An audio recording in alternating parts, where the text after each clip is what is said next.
क्रांतिकारी और अमर शहीद चंद्रशेखर आजाद की आज जयंती है। चंद्रशेखर आजाद का जन्म 23 जुलाई 1906 को मध्य प्रदेश के झाबुआ में हुआ था। इनके बचपन का नाम चंद्रशेखर सीताराम तिवारी था। महान क्रांतिकारी और अमर शहीद चंद्रशेखर के नाम से अंग्रेज कांपते थे। स्वतंत्रता संघर्ष में अंग्रेजों की चूल्हे हिला देने वाले चंद्रशेखर आजाद ने कसम खाई थी कि वे कभी जिंदा अंग्रेजों के हाथ नहीं आएंगे और आखिरी दम तक अपनी इस प्रतिज्ञा पर कायम रहे। आइए आज अमर शहीद चंद्रशेखर आजाद की जयंती पर उनसे जुड़ी कहानियों पर नजर डालते हैं। 1920 में 14 वर्ष की आयु में चंद्रशेखर आजाद गांधी जी के असहयोग आंदोलन में जुड़े थे। चंद्रशेखर आजाद को पहली सजा मिलने का किस्सा भी चंद्रशेखर आजाद 14 वर्ष की ही उम्र में गिरफ्तार हुए और जब वो जज के सामने खड़े किए गए और जब जज ने उनका नाम पूछा तो पूरी दृढ़ता से उन्होंने कहा कि आजाद। पिता का नाम पूछने पर जोर से बोले स्वतंत्रता, पता पूछने पर बोले जेल। इस पर जज ने उन्हें सरेआम 50 कोड़े लगाने की सजा सुनाई। स्वतंत्रता संघर्ष में अंग्रेजों की नाक में दम करने वाले आजाद हमेशा अंग्रेजों के निशाने पर थे। इससे बचने के लिए उन्होंने झांसी के पास एक मंदिर में 8 फीट गहरी और 4 फीट चौड़ी गुफा बनाई थी, जिसमें वे सन्यासी के वेश में रहा करते थे। हालांकि बाद में अंग्रेजों को उनके इस गुप्त ठिकाने का पता चल गया और वहां दबिश दी गई। कहा जाता है कि आजाद स्त्री का वेश बनाकर वहां से निकलने में कामयाब। बताया जाता है कि आजाद नहीं चाहते थे कि उनकी कोई तस्वीर अंग्रेजों के हाथ लगे, इसलिए अपनी सारी तस्वीरें नष्ट करवा दी थी।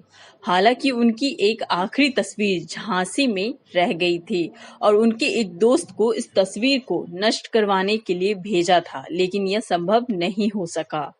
चंद्रशेखर आजाद जालियांवाला बाग कांड के बाद आग बबूला हो गए। उन्होंने झाबुआ में आदिवासियों से बाकायदे तीरबाजी का प्रशिक्षण लिया ताकि हर स्थिति में अंग्रेजों से लोहा ले सकें। आजाद हमेशा अपने साथ मौजर यानी कि पिस्टल रखते थे, जिसका नाम उन्होंने बमतूल बुखारा रखा था। चंद्रशेखर आजाद के बारे में ये कहानी भी मशहूर है कि जब चौरी चौरी घटना के बाद महात्मा गांधी ने अपना आंदोलन वापस ले लिया तो आजाद समेत कई युवा क्रांतिकारी कांग्रेस से अलग हो गए और अपना संगठन बनाया। संगठन का नाम हिंदुस्तानी प्रजातांत्रिक संघ रखा गया। इस संगठन में देश के नवयुवक क्रांतिकारियों को जोड़ा गया। आजाद ने उसके बाद अन्य क्रांतिकारियों को लेकर सरकारी खजानों को लूटना शुरू कर दिया। अंग्रेजों ने भारत की जनता पर अत्याचार कर उनसे जो धन लूटा था वह उन्हीं के खजानों में रखा जाता था।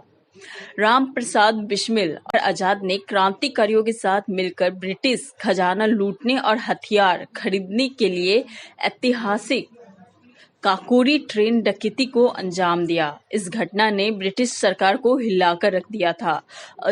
आजाद ने कहा था कि वह आजाद हैं और आजाद ही रहेंगे। वह कहते थे कि उन्हें अंग्रेजी सरकार जिंदा कभी नहीं पकड़ सकती और ना ही गोली मार सकती। 27 फरवरी 1931 को अंग्रेजी सरकार ने इलाहाबाद के अल्फ्रेड पार्क में आजाद को चारों तरफ से घेर लिया। अंग्रेजों की कई टीमें पार्क में आ गई। आजाद ने 20 मिनट तक पुलिस वालों से अकेले ही लोहा लिया। इस दौरान उन्होंने अपने साथियों को वहां से सुरक्षित बाहर भी निकाला।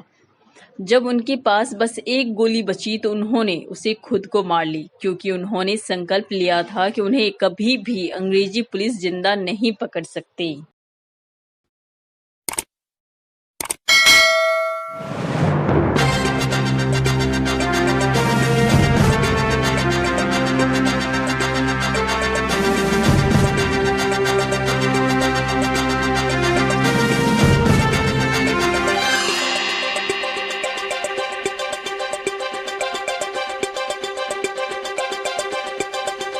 वार्तालाप टीवी, आपका नजरिया, आपकी आवाज।